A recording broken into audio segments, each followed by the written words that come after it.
Korban tewas akibat gempa Maroko diperkirakan mencapai 2.500 jiwa lebih dan sekitar 2.400 lainnya mengalami luka. Tercatat 1.293 orang tewas di Provinsi Al-Haus yang merupakan pusat gempa dan 452 orang tewas di Provinsi Taroudan. Sebagian besar korban tewas berada di daerah pegunungan yang sulit dijangkau. طاح عليه واحد السور كنا غاديين باش نخدموا بالليل وملي سمعنا داك الزلزال خرجنا كنجريو طاح عليه واحد المورسو من الفوق طاح ليه على راسو هذا الشيء اللي كاين اخويا وجابوه الانعاش هنايا في المعاكيز. Melalui laman media sosial, Presiden Joko Widodo menyampaikan bela sungkawa kepada Maroko. Jokowi mewakili masyarakat Indonesia menyampaikan doa untuk seluruh korban bencana gempa. Gempa terjadi Jumat malam pukul 23.10 waktu setempat. Gempa berkekuatan magnitudo 6,8 terjadi pada kedalaman 8 km di wilayah El-Hus, Maroko Utara.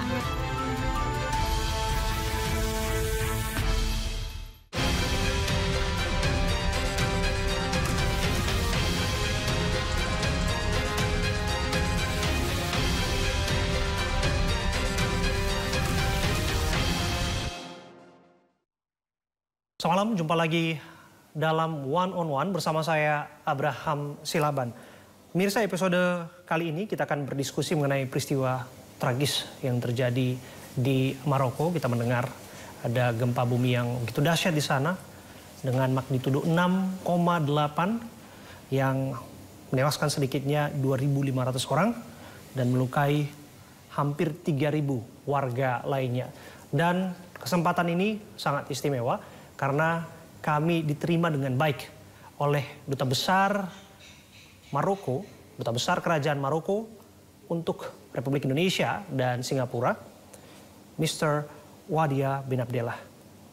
Assalamualaikum. Thank you for joining us, Mr. Ambassador. Waalaikumsalam warahmatullahi ta'ala wabarakatuh. Mr. Ambassador, we heard that the death toll from Morocco earthquake continues to climb. Could you provide us the latest update, sir? Until today, the latest, we are at 2,500 dead and same in injuries, a little bit more, 2,600 exactly, and 2,650 in injuries until today. And they are still working and looking for this in some places on the mountains, and who was very difficult to attend. Okay. We heard this earthquake was the strongest in more than a century, Mr. Ambassador.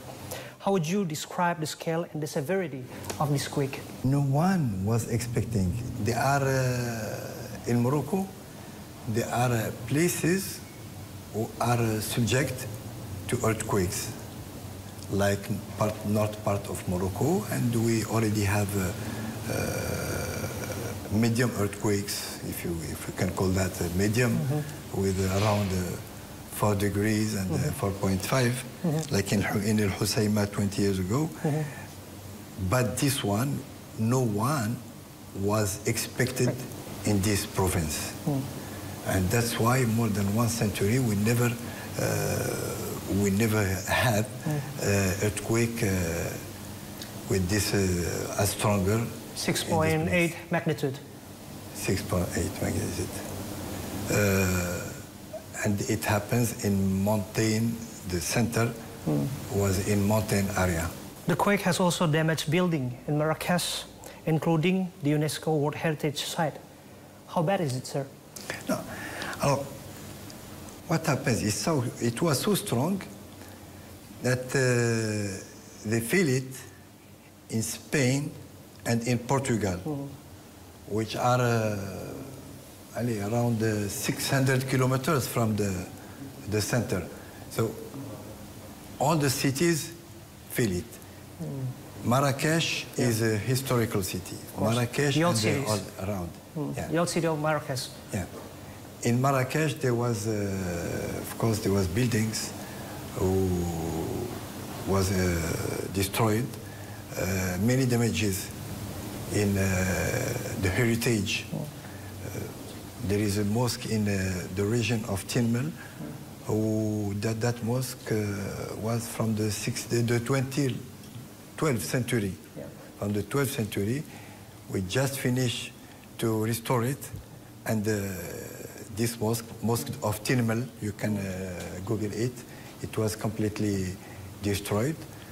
Other buildings, not totally, but there were injuries. The mosque, the famous mosque of Kutubia, Alhamdulillah, not big destroyed, just some fissures, but it's okay. So this is one of the results of the earthquakes. Mr. Ambassador, unfortunately, people are still trapped under the rubble. Anything you can share with us about search and rescue operations? Since first minute when we learn about that, His Majesty King Mohammed VI give instruction to all forces of the nation. The army, the police, the civil servant, everyone, and of course the volunteers, everyone was here for helping. The difficulty, as I said, that it happens, and the baddest happens in mountains.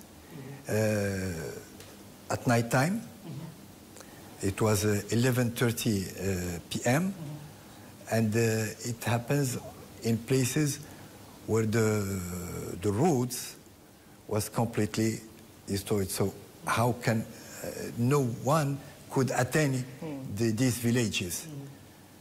It was like run. The minutes, every minute was counting. Every minute was counting. Racing against time. Yeah, voilà, racing. I was looking for this the term. And the army used the helicopters in all these places to try to rescue the maximum. Also, other thing who didn't help, the buildings. The buildings are traditional buildings, not poor buildings, but traditional buildings who are built in natural materials. But these buildings are very good for the cold, for the hot, because the climate inside this building is good. But in front of earthquakes, it's not ready for the earthquake.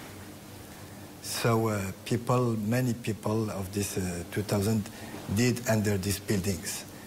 And the most of the damages was in these areas, in these mountain areas. Yes, many villages completely dispersed. Completely. As you said, Mr. Ambassador, blocked roads and terrain, making it difficult to reach remote villages. How do you get around with this situation, sir? Believe me, everyone feels himself. It's normal. It's the solidarity. It's the natural solidarity between Moroccans. When you are in front of a situation like this, all people, all private or administration make their all what they have to make it possible, to make the passage possible. You can see the images. You can see now the images in all media who can transmit what happens. Everyone is working on, is helping.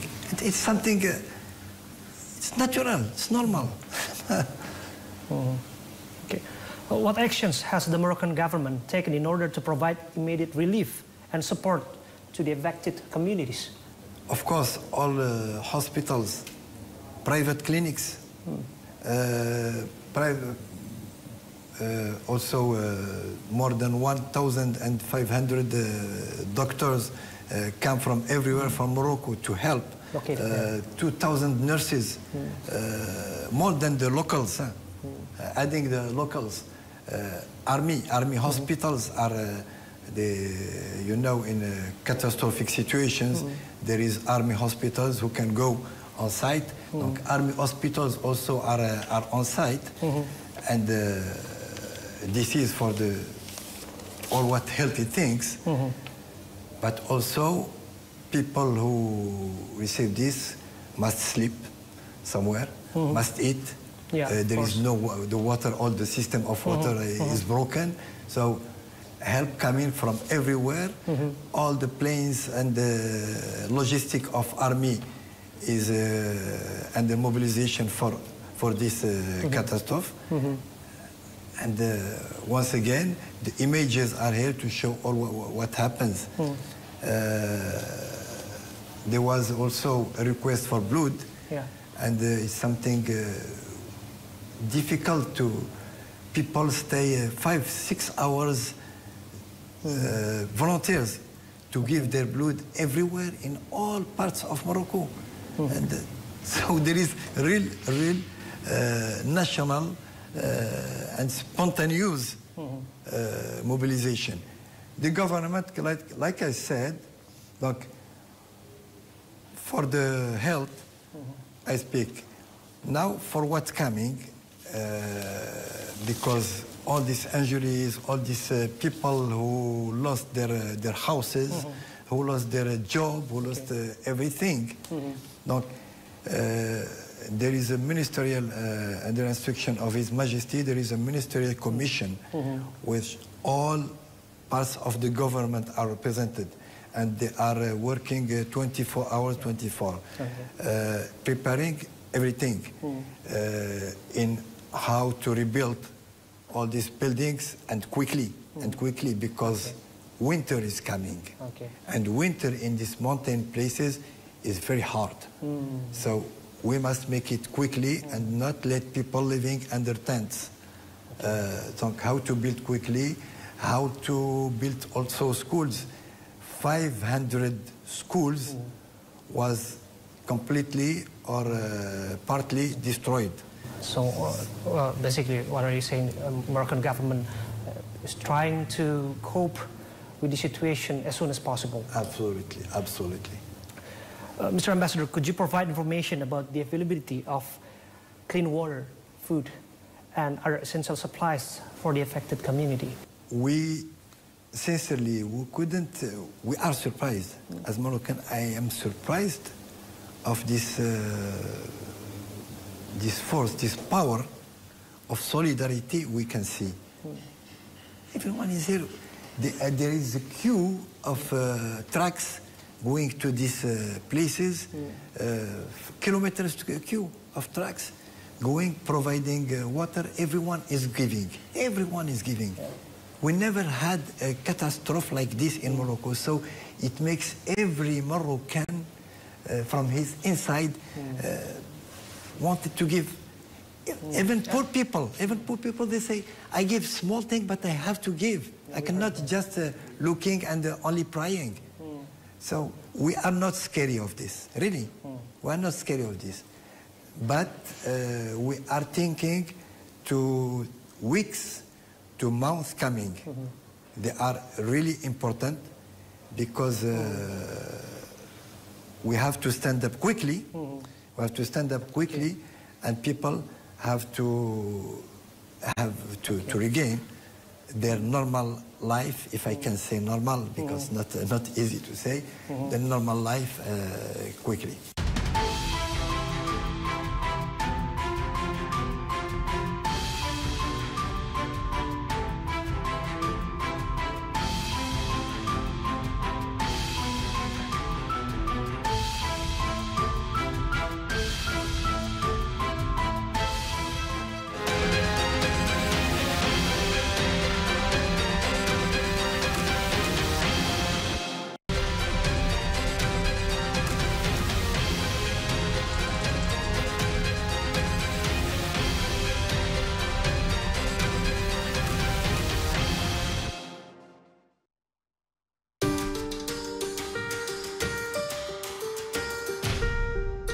Wisatawan yang terlantar di Bandara Marrakesh mengenang momen-momen menakutkan ketika gempa berkekuatan 6,8 mengguncang Maroko pada Jumat malam. Banyak turis terlihat menunggu untuk mengejar penerbangan ke luar negeri. Ada pula yang mengaku masih sedikit syok menelpon ketika gempa melanda. Everyone was in the street, and we went to a parking lot, and we spent the night there just in case the buildings were shaking a lot, and also they were saying that maybe there will be like a second earthquake, so we stayed there and spent the night there. And we were lucky because we had our car in the parking, so we could spend the night there. But all the people from the village, yeah, they just slept in the floor. Yeah, some pillows and some blankets and that's all. Seorang turis asal Italia mengaku masih menunggu sisa bangku di penerbangan selanjutnya agar bisa segera pulang. We arrived to the airport yesterday morning at 5:30, maybe 6 a.m. And we tried to go back to Italy before, but obviously all planes were booked. So we hope to can go back to Italy tomorrow morning with the normal flight. Must have been very scary, no? A lot scary, because we were in a very dangerous place. We see come down pieces next to us, so very scary. Turis lain yang sedang mengunjungi Medina, sebuah objek wisata di Marrakesh yang populer bagi warga Maroko dan wisatawan asing, juga menggambarkan pemandangan yang dipenuhi kepanikan ketika segala sesuatu di sekelilingnya mulai berguncang.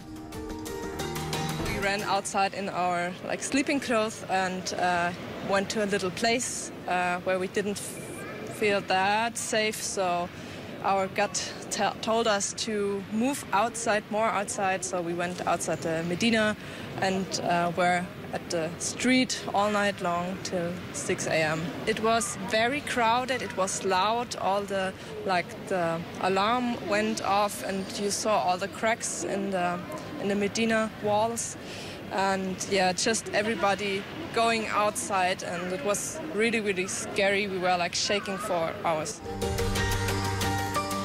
Pihak bandara pada hari Sabtu mengklaim tidak ada penerbangan yang dibatalkan akibat gempa tersebut.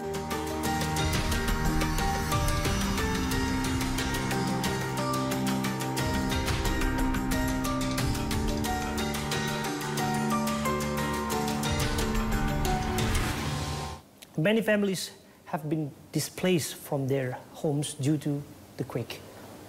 What temporary shelter and assistance are being provided to these displaced residents, and how are their immediate needs being addressed?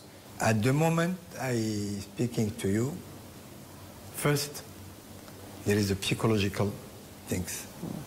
The psychological things, there are teams of specialists following these populations, and priority is to children, to all people, and women, of course,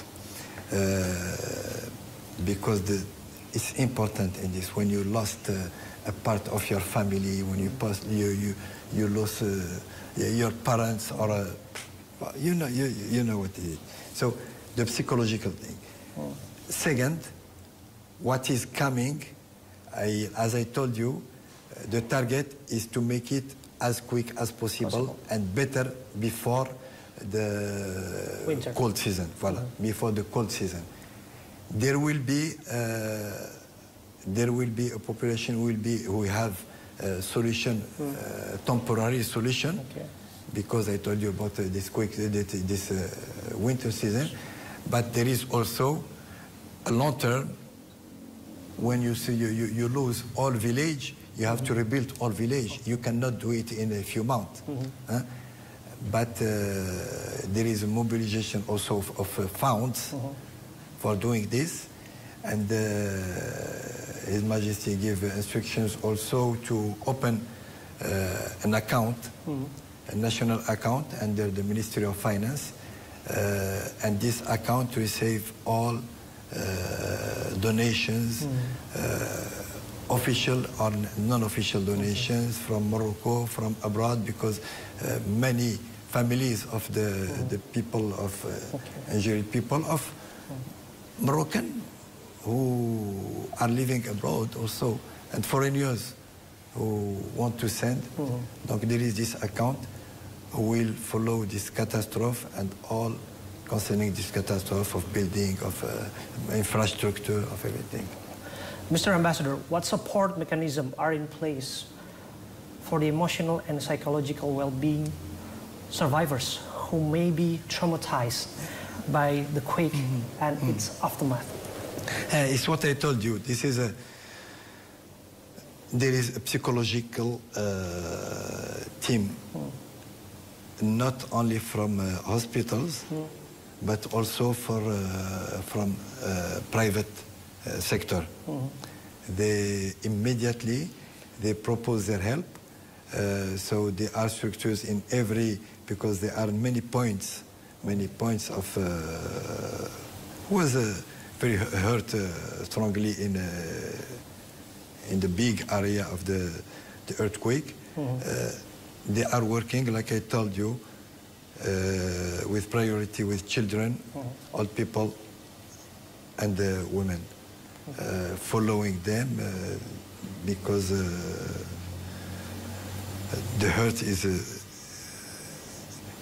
very strong. Yeah, of course, it's very strong. This is for the psychological, but of course the medicine, classical medicine, of hospitals, of all the needs of this the injured people. Of course, they are in place, and army also is helping. All the structure of army is completely mobilized for this. Sir, as you already mentioned, in terms of healthcare services, what measures are in place to ensure that injured individuals receive timely medical attention and that hospitals have the necessary resources to treat critical cases? Honestly, they do the maximum. You cannot success 100%. Everywhere in the world, you cannot success 100%. You will have cases. The monitoring, I tell you, in every place there is monitoring cell. There is monitoring cell. We see all the needs day by day. All the needs. Sometimes there is special material. Sometimes there is special medicines you cannot find. But there is a very, very close monitoring in every sector, because I told you there are different sectors, and for around like 100 kilometers of the area was affected. Mr. Ambassador, offers of help from around the world came in, but Moroccan government has so far been selective in what it has chosen to accept. I was wondering why, sir. Alors, this question is really important. Unfortunately, some places wanted to put this on political help. We don't want political help. Morocco is bigger than that. Kingdom of Morocco is bigger than that. We are a structured country. When we received the condolences from the United Nations and the European Union, they all recognize that the structure of the country is enough strong to work with this catastrophe, and we don't need political help. We need real help. Indonesia knows what is earthquake. And you have expertise how to manage situations like this. When you are in places difficult to access, like I told you many times, and you receive helps, people just coming from everywhere, it's become negative. It's become negative because it disturbs everything. There is no organization. No, we don't want that. This commission, when they begin to work, they see what the real needs. What we don't have, we accept it from close countries who wanted to help without any background, political. So we accept help from Emirates, from Qatar, from Spain, United Kingdom. From United Kingdom. And maybe others are coming. It depends of the needs, of the daily needs coming. We don't refuse, but we say, at the moment, it's okay, we manage, it's under control, but if we need more, we will ask more. How do you categorize this becoming a political issue when we are talking about humanity right now? People need to be safe. Political between them, then no. Political, then no. No, they wouldn't. We don't want to make it as a problem. No, but it's Morocco is sovereignty. There is the sovereignty of any country. I can accept from where I want.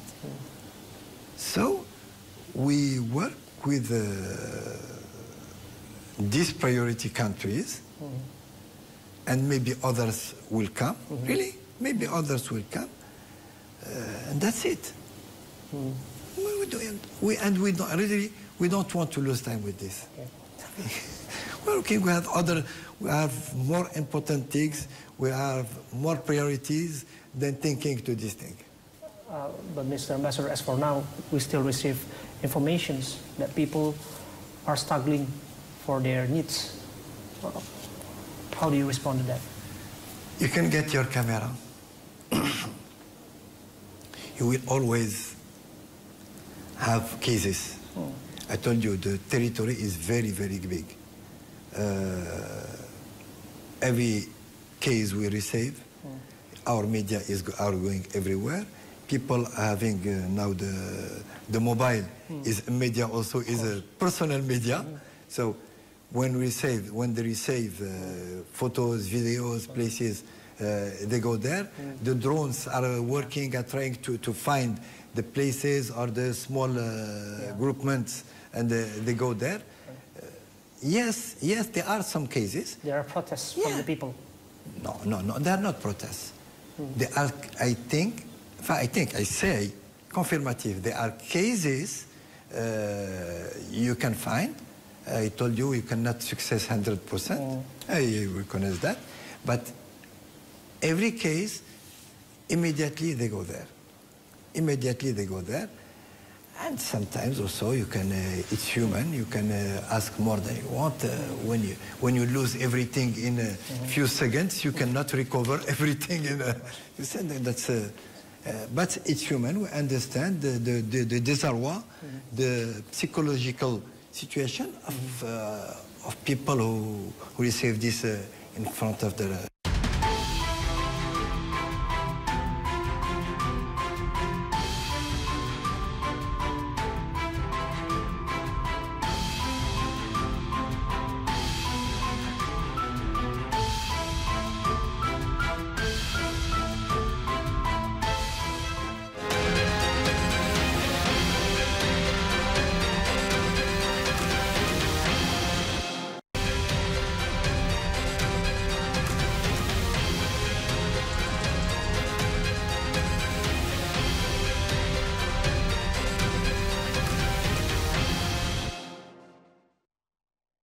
Mr. Ambassador, are there any international collaborations or assistance efforts in progress to help Morocco cope with the aftermath of the earthquake?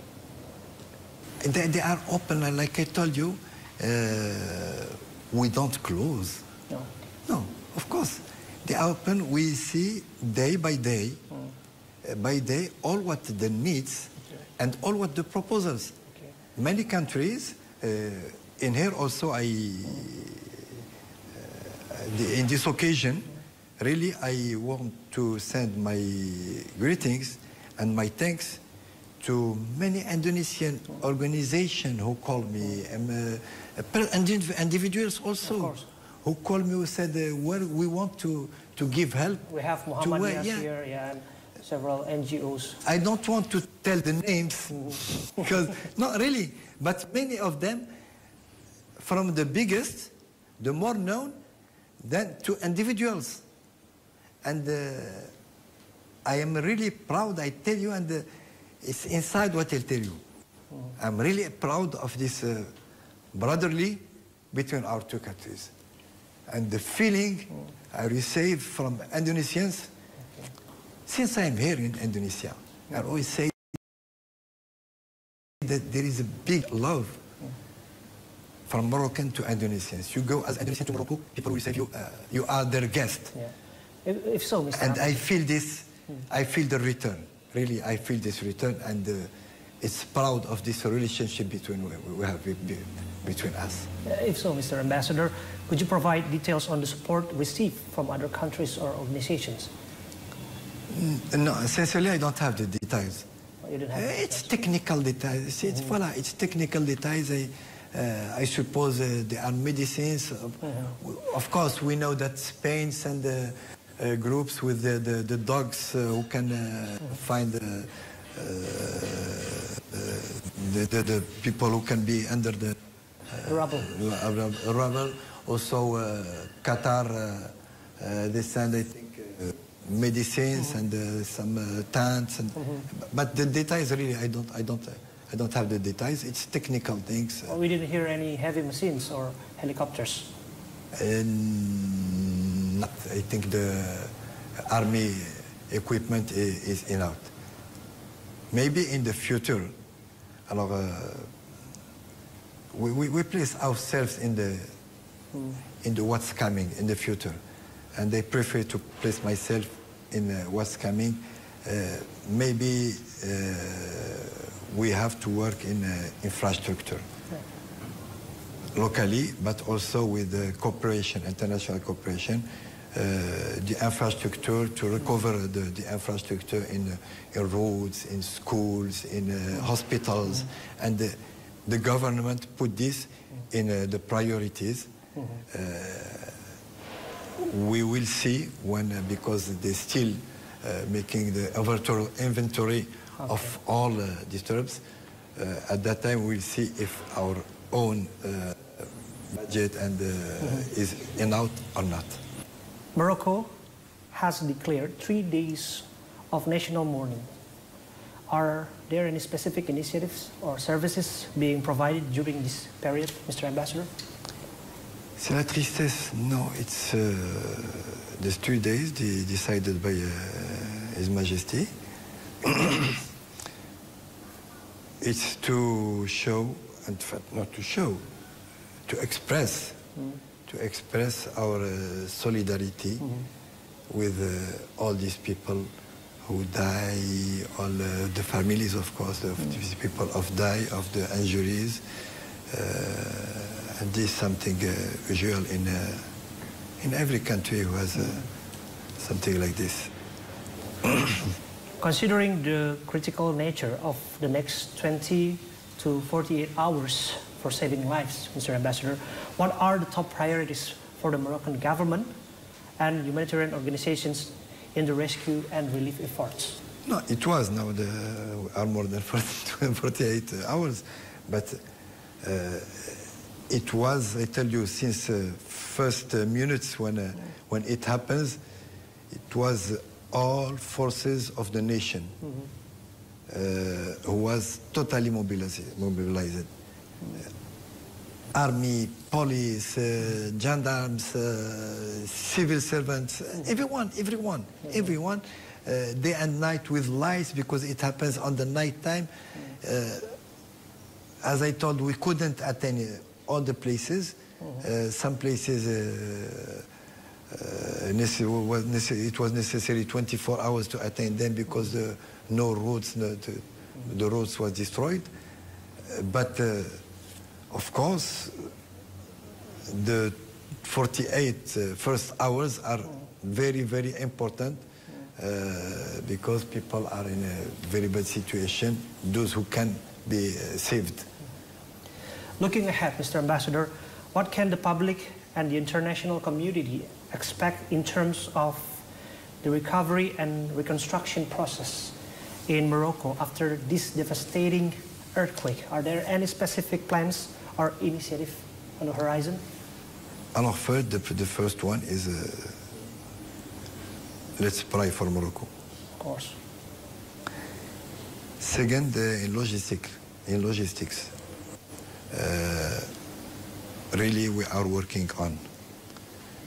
We don't want things just coming. No, it must be planned in what necessary, in timing also, and c'est une course, race. It's race with time. Well, with time. What can be do in these 2-3 months coming, and what can be do maybe 6 months or 1 year. But the target is to stand up completely as soon as possible. Many countries are ready to help, and we will accept, of course, the help of these countries when we cannot do it by ourselves, when it is really necessary. Of course, we will accept, and once again, I would like to thank also all these countries and all organizations that spontaneously they say that we are here for Morocco, we are here for help Morocco. It shows how the love people have to my country, and I'm proud of that. Mr. Ambassador, could you share with us information about the status of communication networks? How is this impacting delivery of aid and support to those who need it? We live the same thing than Indonesia. We have the communication network normal, honest, but we have also fake news. And the baddest is the fake news. Really, the baddest is the fake news, because when you see some, and today, the media is also the image. When you see images, some images are not from Morocco, are earthquake in other places, and they show that, and they try to make a bull hoax around that, and really many information like that. We don't know from where it comes. We don't care. We just ask people to be careful. To be careful, لأنه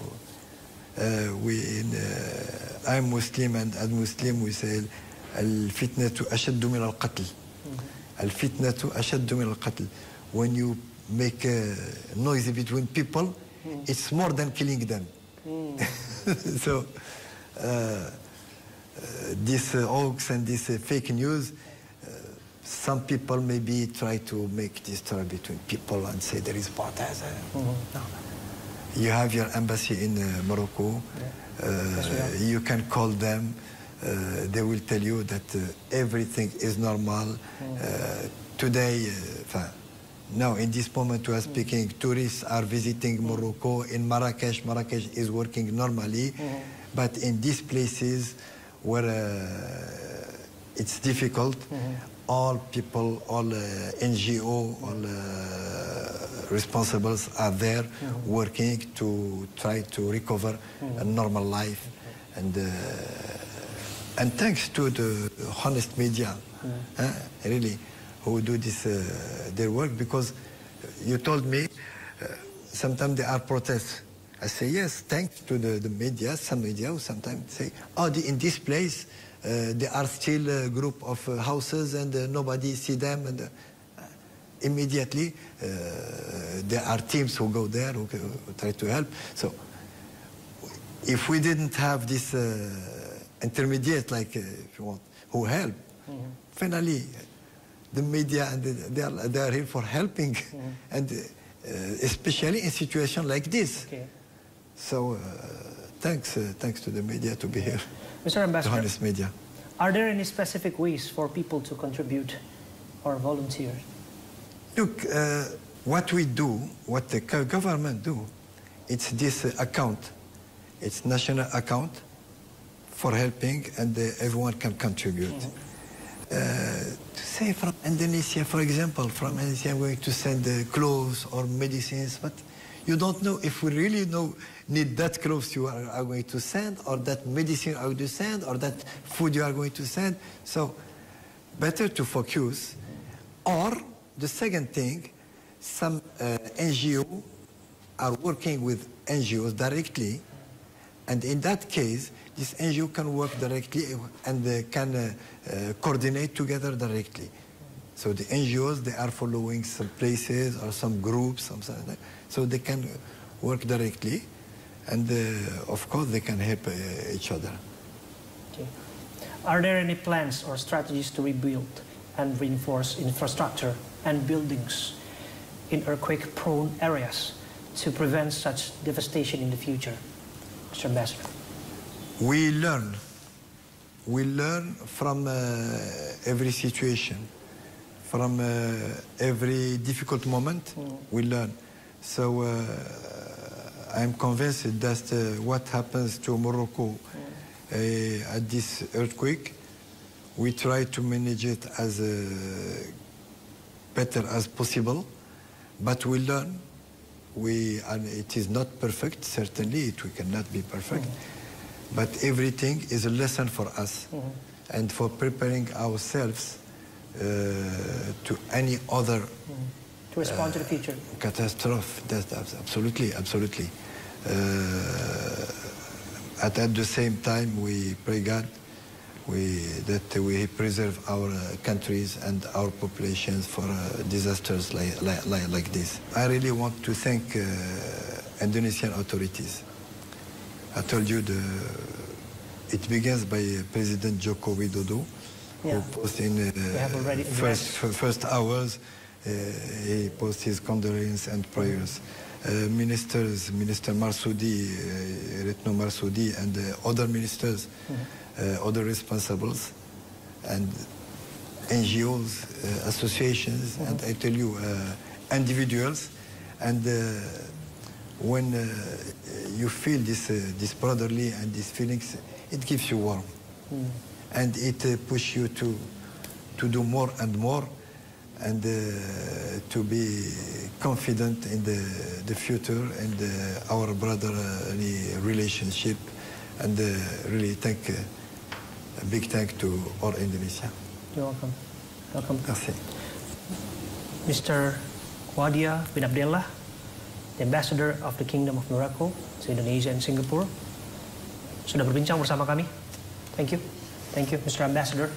Dan pemirsa, demikian wawancara saya Abraham Silaban dengan Duta Besar Kerajaan Maroko untuk Indonesia dan Singapura, Bapak Wadia bin Abdullah. Semoga perbincangan ini bisa bermakna dan juga memberikan motivasi tentu saja untuk saudara-saudara kita yang ada di Maroko, dan kita doakan tentu saja mereka bisa bangkit dari bencana alam yang saya katakan sekali lagi ini betul-betul mengerikan yang terjadi di sana. Saya Abraham Silaban pamit. Terima kasih. Sampai jumpa.